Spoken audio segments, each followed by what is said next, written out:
Get out of the stable.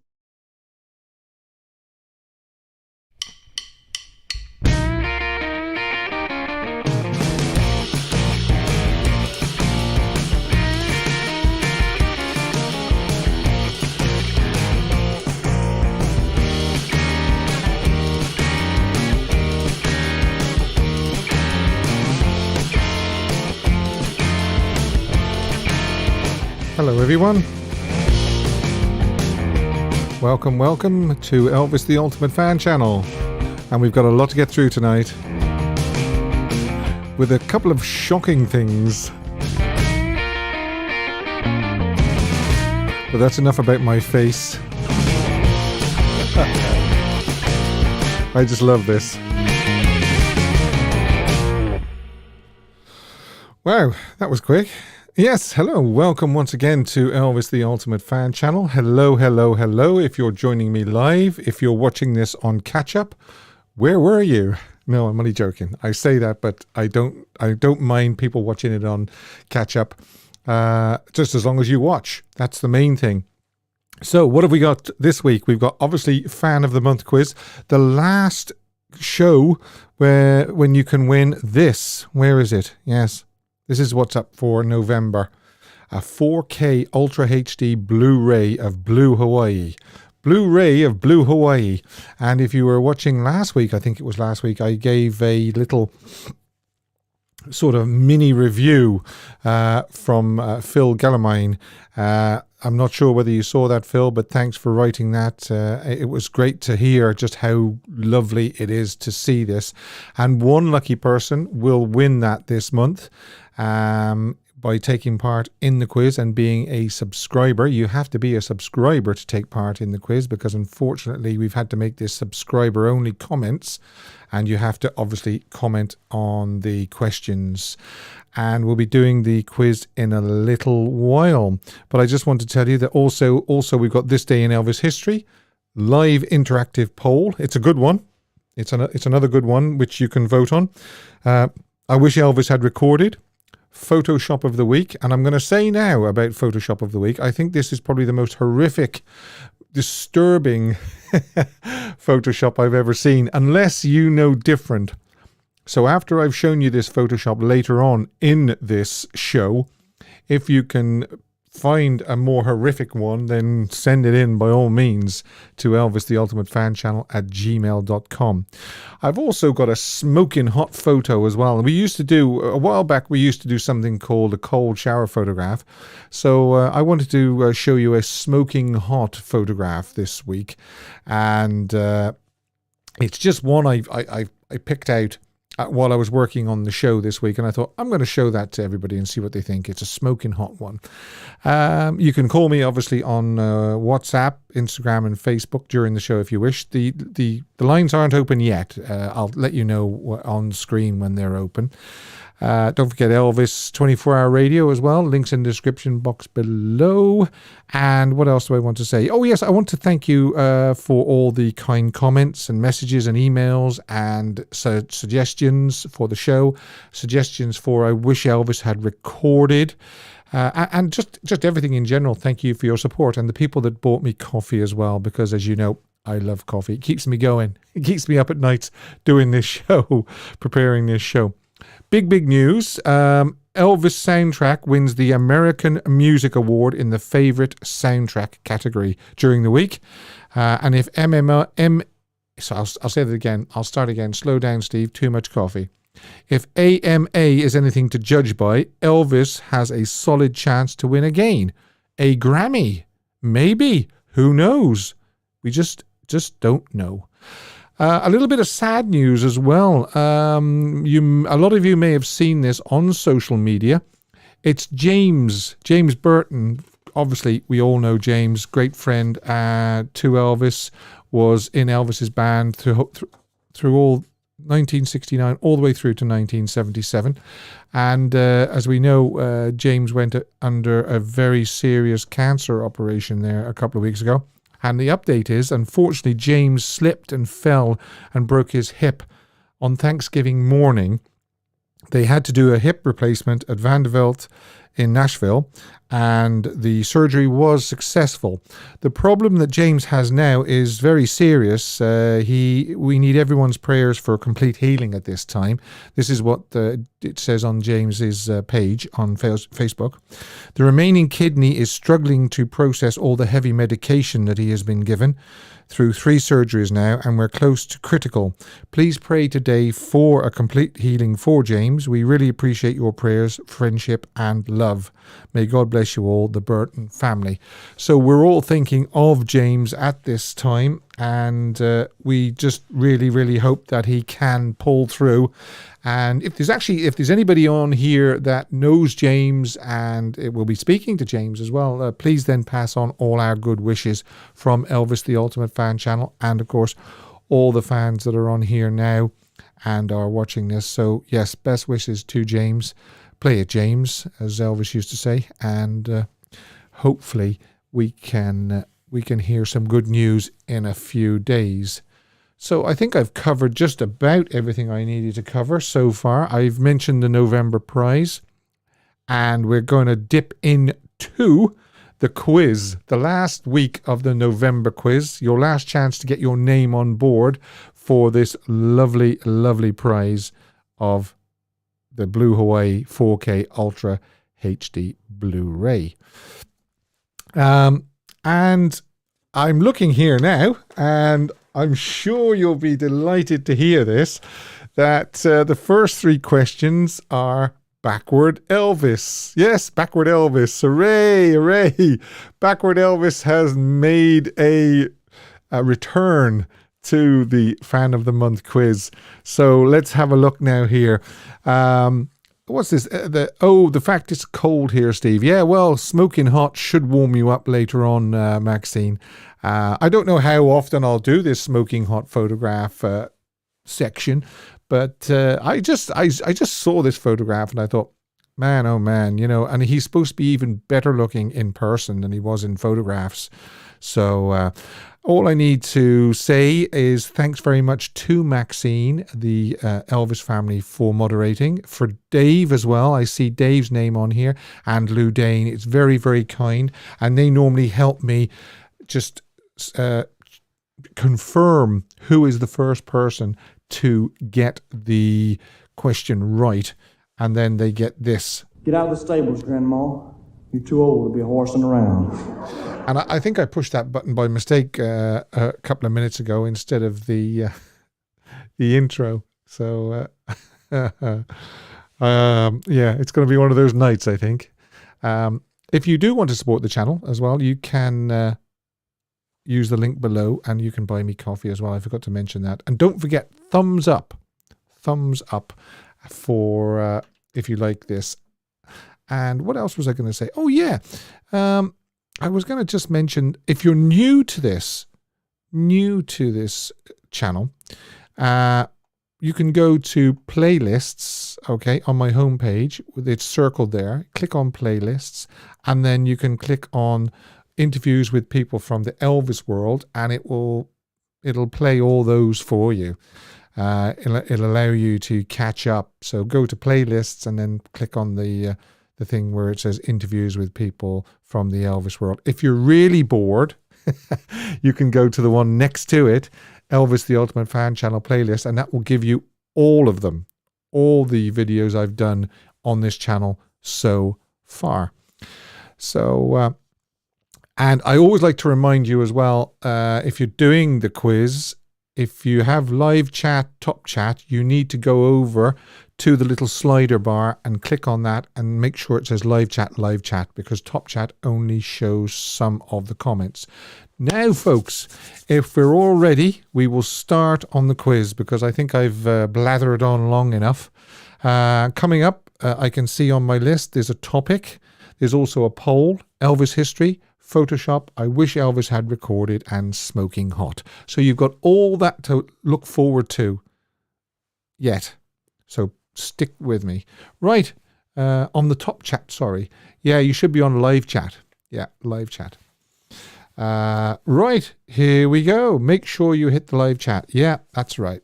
This is the first three questions are backwards Elvis. 10 or 15 seconds of the first part of a song. So the intro really and the first little bit of the vocal, but it's played backwards. And this is the first one. Now, but I must make sure I hit the right button this time. Here we go. This is song number 1, backwards Elvis.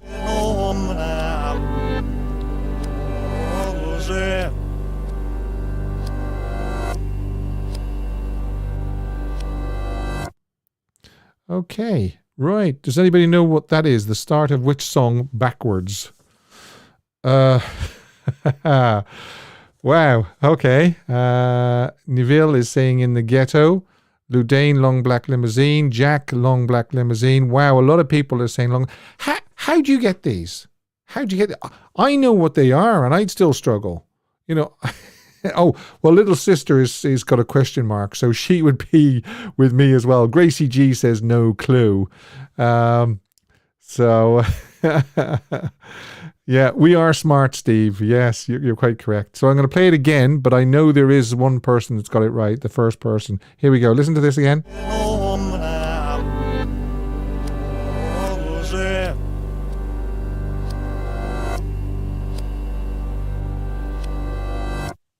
Yeah. Now, I'm seeing the Elvis family says Jack was first. Arkansas Dave says Jack got in. Yes, it was Long Black Limousine. Get out of the stables, Grandma. You're too old to be horsing around. Well done, Jack. Very, very good. Jack Mullins. And it was indeed that fantastic song, underrated in my opinion, from 1969. Chips Moman's American Sound Studios sessions. And Ludane says, yes, Jack as well. Right, so here we go. Song number 2, Elvis backwards. Make sure you push the right button, Steve.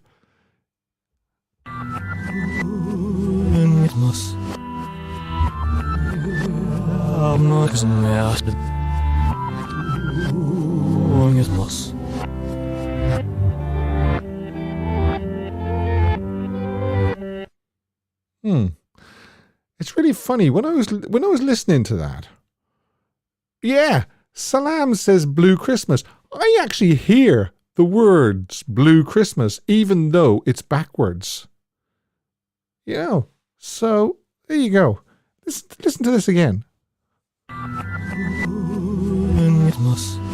Christmas. And again. We'll come again in a minute.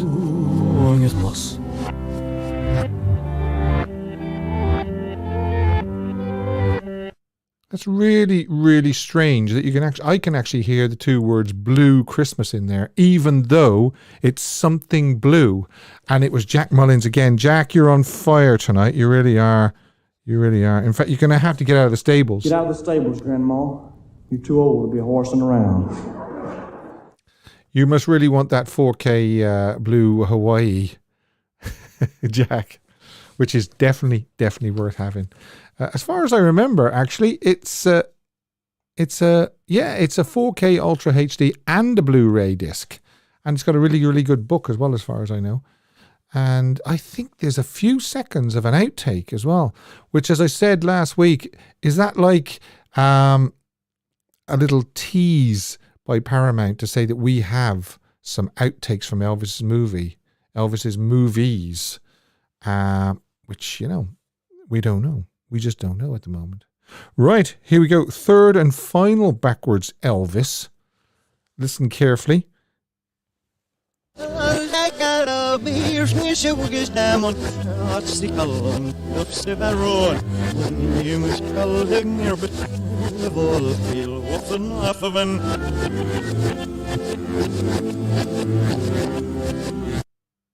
Yo, yes. Well, as far as I can see, it's a hat trick there for Jack Mullins. Banjo Paul is saying I got lucky. Kirsty says, don't be cruel. In fact, Kirsty said, I need that DVD to go with my new 4K player that I've ordered. Yes, that's a good point, because you have to have a 4K player if you want the 4K disc to play, of course. And Jack, it's a hat trick for you. Get out of the stables, Grandma. You're too old to be horsing around. Right. Here we go. Well, you could still play the Blu-ray disc, though. But apparently, right, 4K is just something else. It'll knock your eyes out, apparently, 4K. And 4K players are just going to be walking out of the shop soon, I think, because it'll be like the Blu-ray of a few years ago, where everybody wanted Blu-ray. Everybody is going to be wanting everything in 4K, because we've all got 4K televisions now, haven't we? Right, so that's the end of Backward Elvis for this week, but there's still three more questions to go. And this is question number 4, and it's, what LP did Something Blue debut on? So what LP did Something Blue first appear on? And I'm going to have a little drink here while I see whose name comes up first.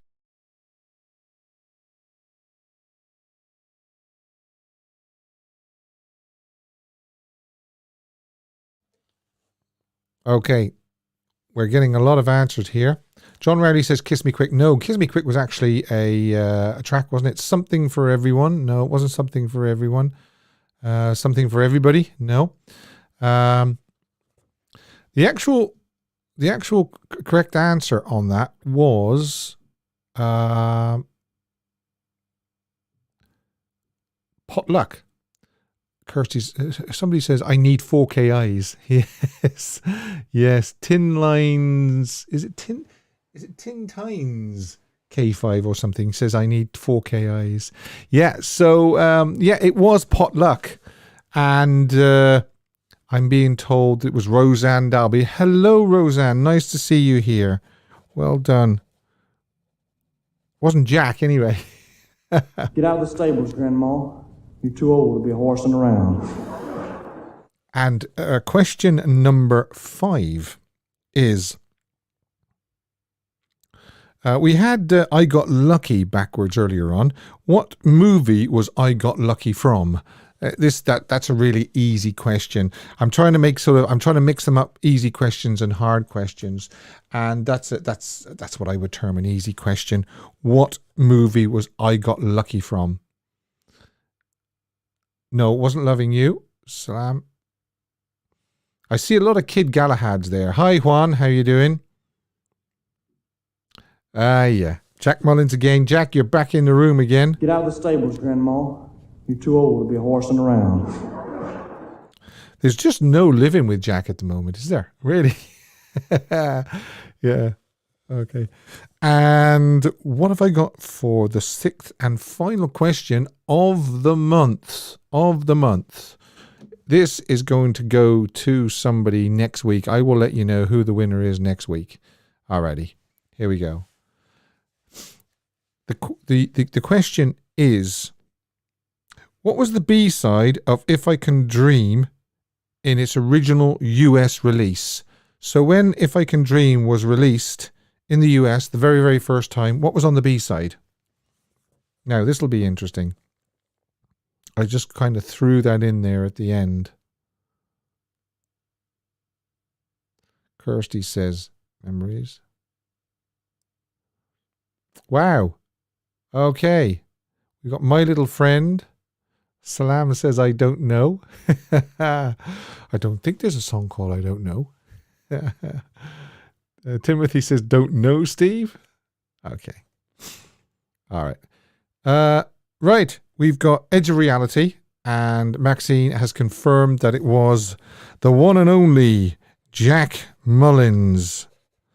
He's gone a long, long way towards getting that 4K. Jack, I hope you've got a 4K player, just in case it does come your way.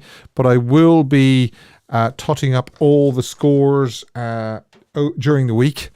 And I've got to say, also, I might have to do this show next weekend on a Saturday evening at this time. But I will keep you updated if it does change due to family reasons and so forth. You can find out, obviously, it might just be a good time for me to tell you actually that I post on the community tab. Have I got the community tab shown on here? Yes, next to playlists, there's a community tab. If you click on the community tab, that gives you all my sort of community posts and so forth. So I do actually post on the community tab. I also post on Instagram, Facebook, Twitter, all those. So if I do have to change next week's show to Saturday, I will keep you informed on that way. Community tab and on my social media pages like Facebook and Instagram and all that. So yeah, in case I just have to do that, because I wouldn't like you to miss next week's show, especially if you are in the running for that Blu-ray. Now, I want to do a topic that caught my eye during the week, and it was this. It was, what did Debra Paget really think of Elvis Presley? Debra was obviously Elvis's co-star, Kathy, in his first movie, Love Me Tender. It wasn't the first time they'd met. Of course, they met for Milton Berle's show in June of 1956. And so I thought it would be quite interesting to sort of tell you from Debra's own mouth, if you like, from the horse's mouth, as they say. And it goes like this. Although I usually don't form an opinion of a person until I have met them, frankly, I looked forward to my first meeting with Elvis with mixed emotions. I'd heard and read a lot about this new young singing sensation from Tennessee, and most of it was not complimentary. Yeah, the knives were really out for Elvis in 1956, weren't they? It was either a love him or a hate him, I think. And yeah. So Debra Paget was impressed by Elvis from the very beginning. The first thing I recall was the way he greeted us. When Mr. Berle introduced us, Elvis grabbed my hand firmly and said, "I'm glad to meet you, Miss Paget." Then he shook my mother's hand with equal vigour, excused himself, and a couple of minutes later came back with a chair for her. We were together for only a couple of hours, but sometimes you can learn more about a person in a short span of time than in weeks of seeing one another constantly. I felt I did. From the very beginning, Elvis impressed me as a pleasant, sincere, obliging young man.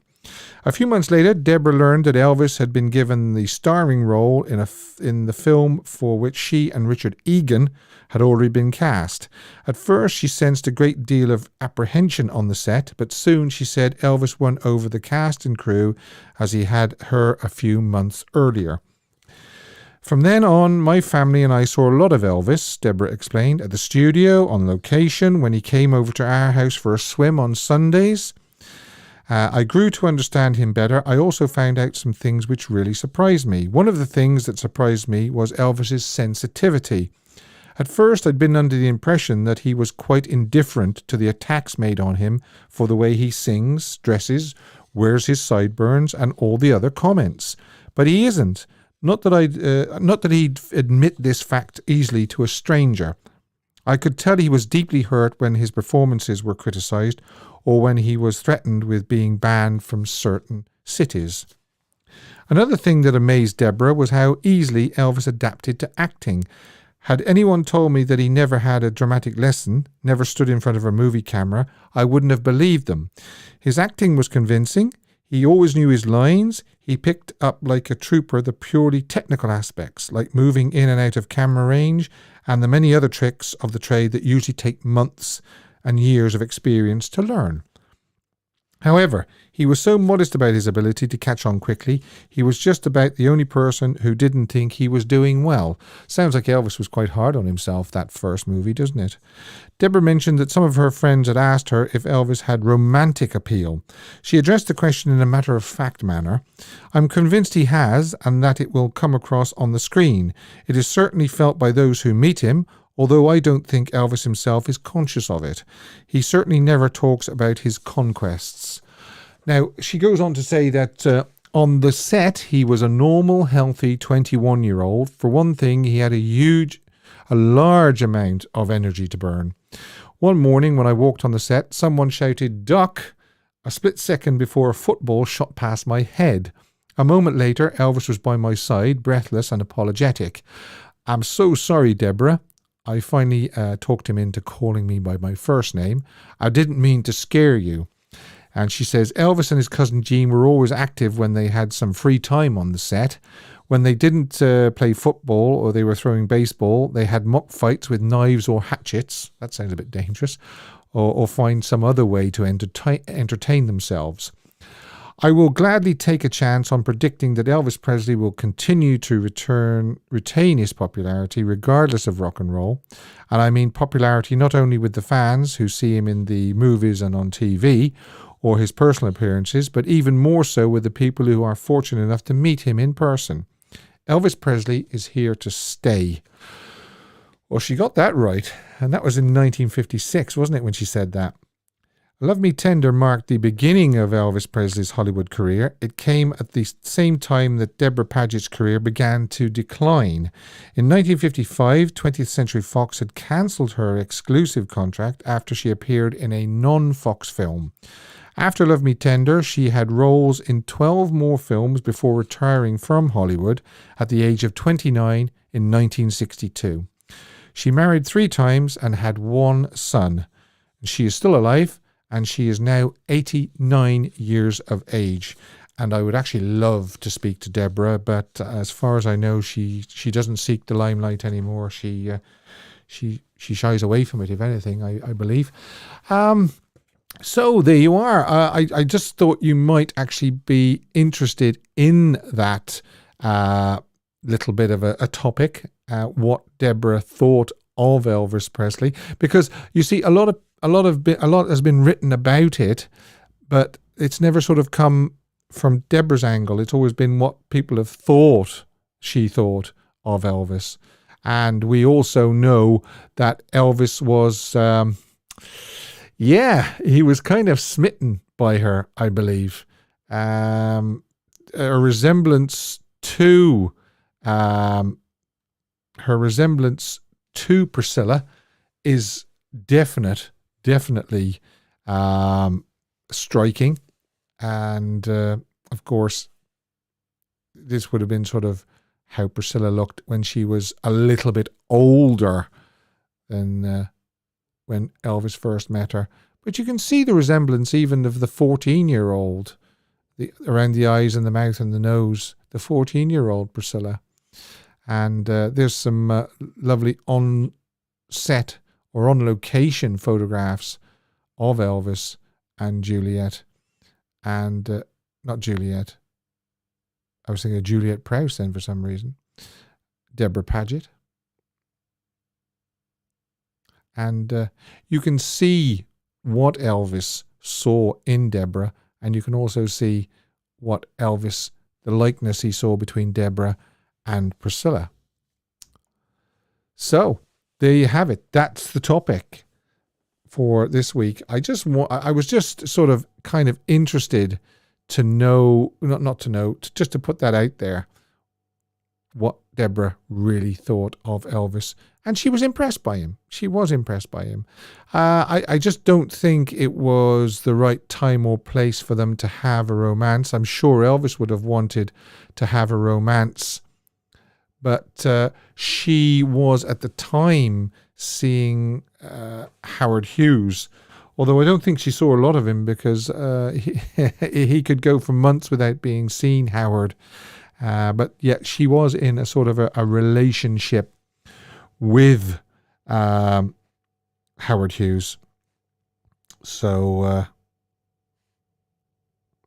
as you can see, the phone lines are open if you do wish to call in about anything Elvis. And we're going to do Elvis history. And this is something that I pluck from the date down through the years, what Elvis was doing on this particular date or day. Okay.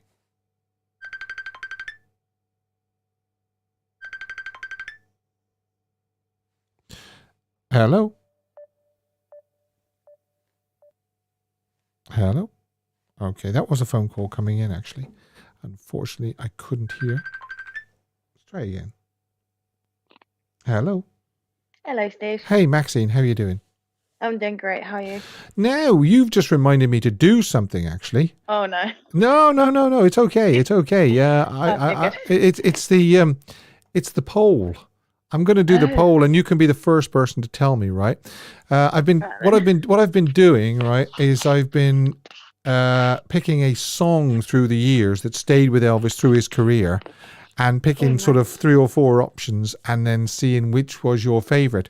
And this week, it's "Are You Lonesome Tonight?"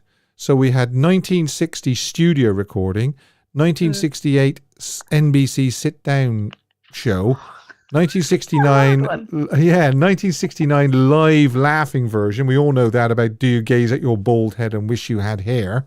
And then, and then the 1977 CBS again laughing version. So I'm actually going to put that up now, folks, for you to vote on. And I'm going to put Maxine on the spot now. Oh no. So which one did you like? Did you like the studio recording, the NBC sit down one, the live laughing version, or the CBS one? Oh, I think the live laughing. 1969. Yep. Yeah, I know. He absolutely loses it, doesn't he? And then at the end, he says 14 years right down the drain, boy. Yeah, that's the one. So click on that when you get a chance, okay? The 1969 live laughing version. So what do you want to talk about? Do you want to talk about Debra? Yeah. What do you think of the similarity between her looks and Priscilla's? She looks like a much older version of Priscilla, even though she was 14 at the time. Yeah. But you can definitely see it though, can't you? Oh yeah. You can see it in the eyes, the mouth, and the nose. Yeah. Especially there was one picture there. It's like a publicity photograph near the end of the slideshow that I showed, and you'd nearly think it was Priscilla. Yeah, you would have to do a double take of it. Yeah. It's a shame. There's also a rumor that he actually proposed marriage to her during the filming. I heard that. Yes, I've heard about that. Elvis definitely wore his heart. Oh, there you go. That's the picture there that I think looks a lot like Priscilla. He definitely wore his heart on his sleeve, didn't he? I'm pretty sure that he proposed to quite a few more ladies down the years. Dixie. I think Dixie. He proposed to Dixie Locke as well, as far as I know. I've heard about that one as well. Yeah, and he jokes as well that his first hit saved his neck because if he hadn't had a hit, he probably would have got married to Dixie. I think that was the implication he was trying to sort of get over anyway. So yeah. Oh, definitely. Alrighty. All right, Steve. Thank you. All the best. Bye. You too. Bye. Bye. Yeah. So you can actually see the resemblance, the strong resemblance there of Priscilla and Debra Paget, and maybe that's what the attraction was. Well, one of the attractions, of course. I mean, it would be unfair to Priscilla to just say that she was a substitute for Debra Paget, because that's not the way it would have happened. But maybe what I'm really trying to say is maybe this was sort of the template that Elvis liked, the dark sort of hair and those almond eyes and so forth. That's probably what I'm trying to say. That was sort of the type of lady that he was attracted to. But then again, we know that Elvis liked sort of all kinds of ladies. That's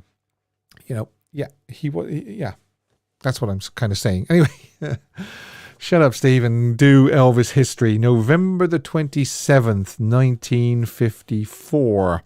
Oh yeah, well, don't forget, I just introduced the poll there. Maxine's telephone call reminded me to do it. Your favourite Are You Lonesome Tonight? The 1960 recording, the NBC sit-down show, 1968, 1969 live laughing version where he says, "Do you gaze at your bald head and wish you had hair?" Or the 1977 CBS special laughing version as well. Now, he looks like he's kind of going to do the 1977 one straight until he asks, I wonder if you're lonesome tonight, and somebody shouts out, yes, and then it kind of just sets him off because everybody else starts laughing in the audience as well. And it's a very funny one as well. I'll tell you which one of those four I will vote for at the end of the show. And then by the way, if you're watching this on catch up, you won't be able to vote, but you will hear me give the result at the end of the show. So, and also still coming up is the Photoshop, which I think is probably one of the worst Photoshops you could ever see, if not the worst Photoshop you ever see. Also, I wish Elvis had recorded. Is that picked by a viewer or did I pick it this week? Well, the Photoshop is supplied by Kirsty Marie. Thanks, Kirsty. And, oh, yes, the song is suggested by Hugh McKenna, the song I wish Elvis had recorded. And it's definitely worth a listen. I hope you're actually checking out these I wish Elvis had recorded songs, because I always leave the link in the selection box. Selection box is something you get for Christmas. The description box below, and you can click on it and it takes you to the song. Right. I've tried 3 times to do Elvis history, and I'm going to start it now, and it'll have pictures as well. The pictures are coming up. 1954, on this day in 1954, Elvis performed at the Palladium Club, Houston. The other acts were Biff Colley and George Jones in the afternoon. And Elvis, Scotty and Bill played the Eagles Hall in the evening. 1958, Company Commander Captain Edward E. Betts promotes Elvis to Private First Class. His rank would rise to Specialist 4th Class on the 1st of June 1959, and as we know, to Sergeant on January the 20th, 1960. And there he is being congratulated by Edward E. Betts. Yeah, I mean, we should just acknowledge the fact that Elvis became Sergeant during his stint in the army. And I don't think it would have come easy because, he probably would have had to have worked extra hard to become sergeant because, if it had just come easy, then I think everybody would have said, oh, Elvis became sergeant just because of who he was. All the other, all the other soldiers with Elvis would have said that, and nobody's come out to say that. But people have come out and said that it was highly deserving that he made sergeant. Everybody was kind of a lot of people were waiting for him to trip up and make a mess of it. And of course, as we know, he'd lost his beloved mother not long before he was shipped out to Germany. So the added pressure of that as well, and the fact that he did so well speaks volumes of the character that Elvis was, in my eyes anyway. 1960, Wild in the Country. 1961, Kid Galahad. 1963, I mean, this was a busy month every year for Elvis with the movies. Elvis's movie Fun in Acapulco, co-starring Ursula Andress, debuts across North America. While some exterior shots were filmed on location, Elvis's scenes were all done in Hollywood with back projection. He never set foot in Acapulco. 1967, for the last day filming on the set of Stay Away Joe, Elvis arranged for lunch for the whole crew and cast. That's just something that Elvis would do, I mean, it's just typical Elvis, just great fella. 1968, The Trouble with Girls movie production. Don't forget to check out the interview I did with his co-star Marlon Mason. It's in the playlist that I mentioned at the start of the show. 1969, yes, here we go. 1969. Elvis's double album From Memphis to Vegas, Vegas to Memphis, peaked at number 12 on the USA charts. And that's the back of it. That's the other album. Great album. I remember getting that years and years ago. Obviously, the first part is a recording of his 1969 concert. Concerts. It's not one concert. It's selections from different dates in August of 1969. And I was always a little bit surprised why they used a photograph of him from the NBC 1968 TV special instead of an on-stage shot of him in the International. Maybe they couldn't find a decent photograph of him, but I'm sure there was plenty of photographs of him on the stage in 1969 going around. And then what they do is they use one from the International on the back. So I don't know why they use it on the back and not on the front. Strange. Very strange. Okay, we've got... what did I do here? Yeah, I missed something. I missed a year, and I wanted to I wanted to bring this to the attention. Actually, in 1959, on this day in 1959, Elvis began weekly herbal skin treatments with a South African self-described doctor named Lorenz Johannes Griesel Landau. Try and say that very fast. After reading a magazine advertisement, Elvis contacted him. He seemed to have a method for reducing enlarged pores and acne scars. Landau made a pass at Elvis, who called in the FBI to investigate quack snake oil salesman, a South African doctor. That's this Landau fella.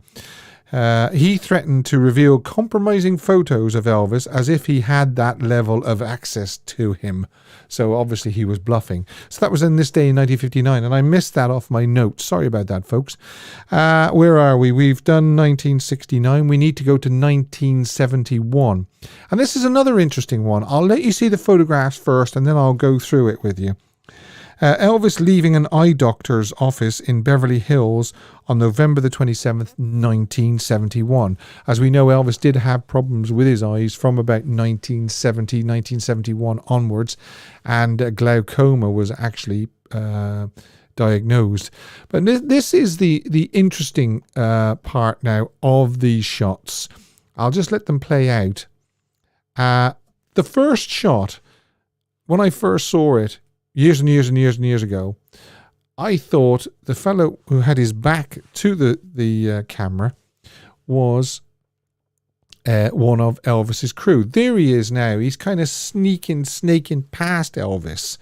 But if you look in the next photograph coming up, you can see the same guy there, just over Elvis's shoulder, a little bit more in the distance. Okay. And then shot number 3, he's even further down the sidewalk, but it's the same guy, definitely the same guy, same hair, same shirt, same trousers. And then the next shot, he's gone, or he's behind that pole by the looks of it. He could have drifted behind that pole. Now, I'm just wondering, did that fella even realize that who he was kind of pushing his way past was Elvis Presley? Was he just so starstruck that he couldn't, there he is. Was he so starstruck that he couldn't bring himself to say anything to Elvis? Or was he completely oblivious and then, maybe a few years later realized, my goodness me, that was Elvis Presley coming out of that doctor's office. So a very, very interesting set of photographs. That was in 1971 in Beverly Hills. 1975, Elvis took his first real flight in the Lisa Marie with his new pilot, Milo High, and obviously Ron Strauss as well.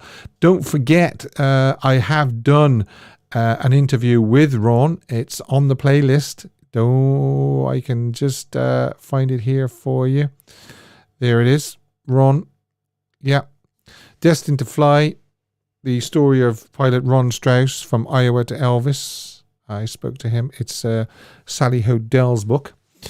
Then we have, he says he traveled with Linda to Las Vegas for a 2-week engagement. This was to make up for the abbreviated stay in August. Then we have 1976. Elvis performed at the University of Oregon, MacArthur Court, Eugene, Oregon. And there he is arriving in the back of the limo. Then we have that great shot there of him backstage in the chief suit by the looks of it.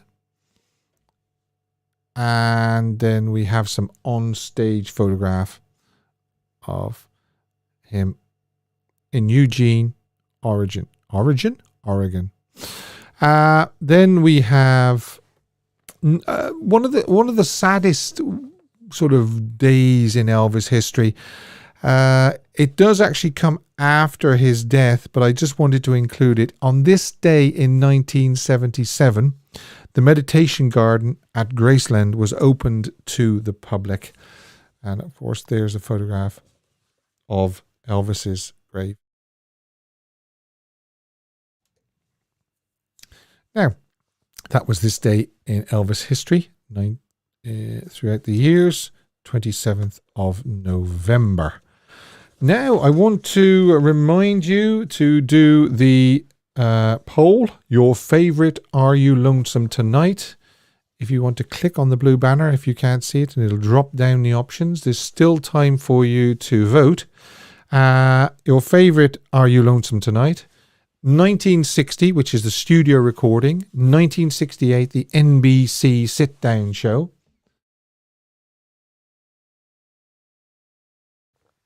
The 1969 laughing version, when he says, "Do you gaze at your bald head and wish you had hair?" And he just completely loses it. Or the 1977 CBS special, the laughing version of that as well. Again, very funny. I know that, like somebody said last week, when we were doing the That's All Right, I asked, did they like the 1977 That's All Right version? They said, yes, it was a good version, but he was obviously in ill health. Well, he's obviously in ill health with this one as well. But it's funny. It's funny.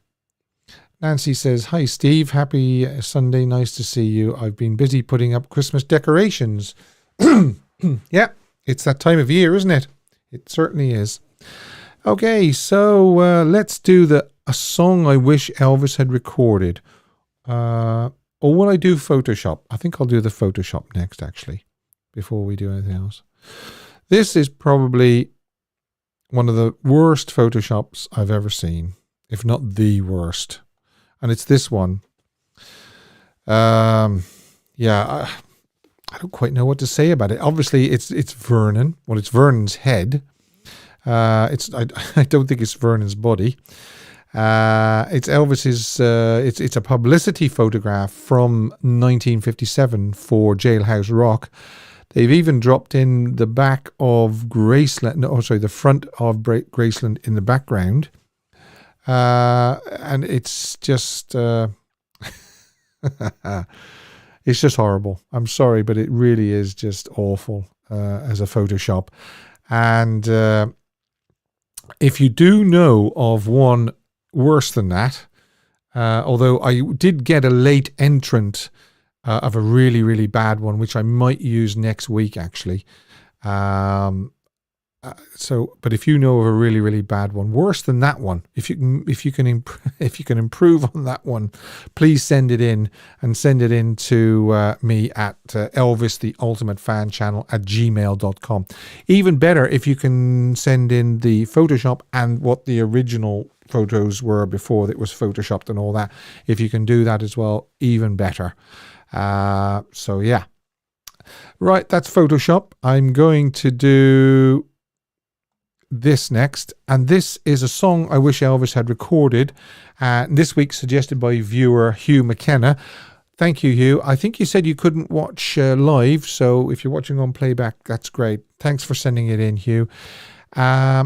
He says, "I thought I would send you a song I wish Elvis had recorded. It was adapted into English by the great Don Black, having originally been written and recorded in German under the title Illusion N. Shirley Bassey, who had performed with Udo Jürgens in front of 40,000 fans at Rio de Janeiro's Maracana Stadium in 1974, recorded a version for her 1976 album Love, Life and Feelings, which also featured a version of Maurice Albert's Feelings, a song Elvis dabbled with in 1976 when recording In the Jungle Room. Matt Monro recorded his version in 1977, and this is probably the best known recording of the song at the time. But says Hugh. It's Sammy Davis Jr.'s 1978 performance on Bruce Forsyth's Big Night that I'm most fond of. I think it suited Sammy more than Matt and Shirley, and his performance here is certainly impressive. But considering where Elvis's career was in 1976, 1977, his apparent attitude towards recording in general, this song's style and lyrics seem quite apt. In his day and age, it's an obscurity, no doubt, and never became a true standard or seeped into public consciousness. And I think Elvis is really needed to broaden his musical horizons again, had he lived and found the vigour to make new music. But that's a different conversation altogether.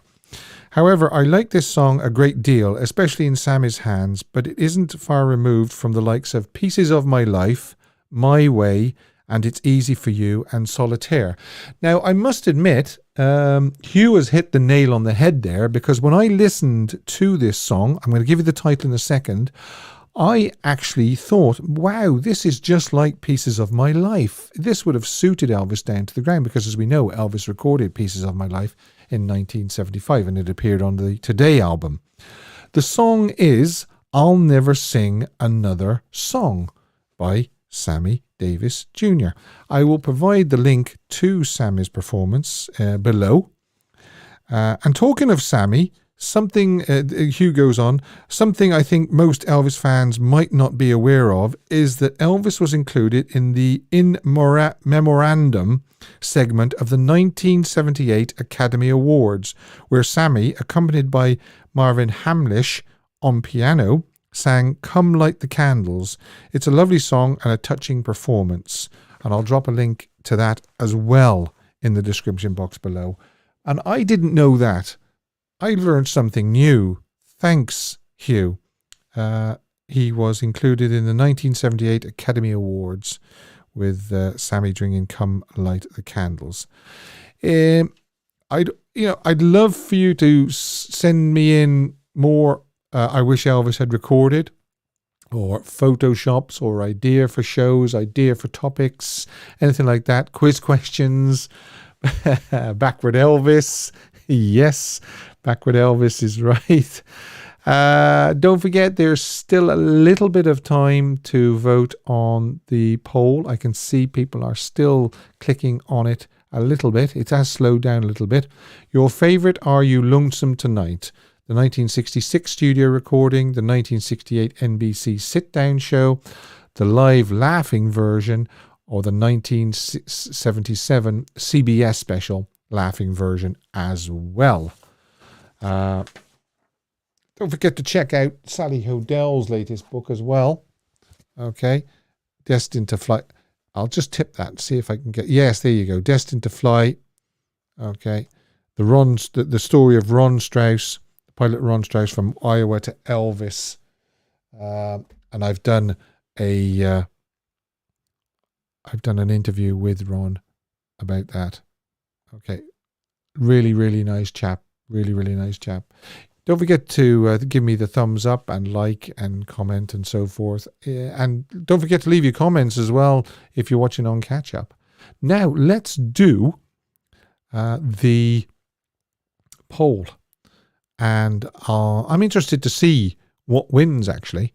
And I'll tell you what I would have voted for. End the poll. Right, here we go. And let me tell you, people watching on playback, 1965 live laughing version, 44%. The studio recording, 36%. That's quite close. The NBC sit-down, 14%. And the 1977 CBS special laughing version, only 4%. Okay. Yeah, I would have been in the majority there, actually. I would have given the 1969 live laughing version my vote as well, because he just completely loses it.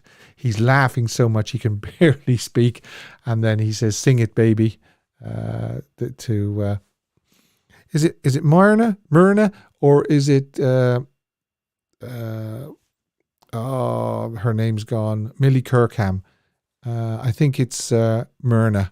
Yeah, because Millie, I don't think Millie came until the 1970, did she, during the filming of That's the Way It Is. Correct me if I'm wrong, but I think it's Myrna that is singing the high falsetto. What sets him off laughing, Kirsty?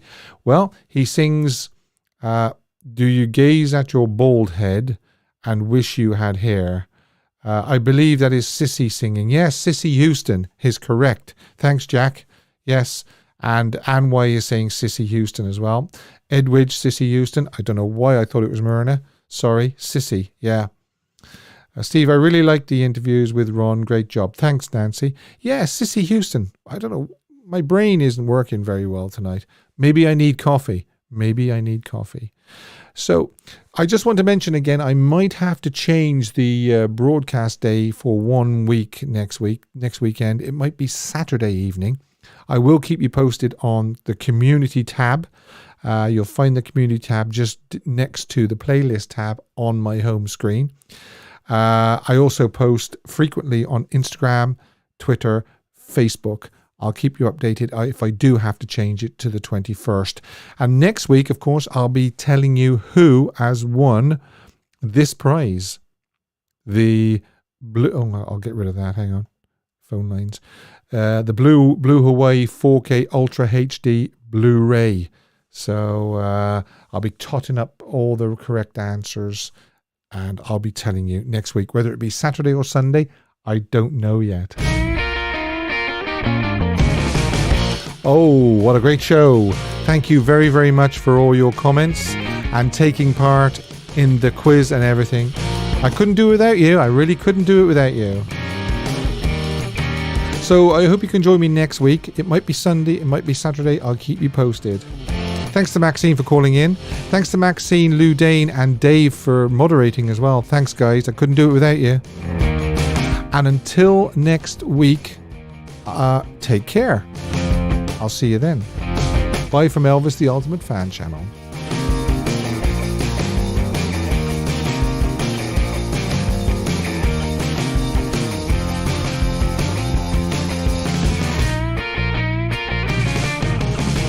Elvis has left the building. Thank you and good night.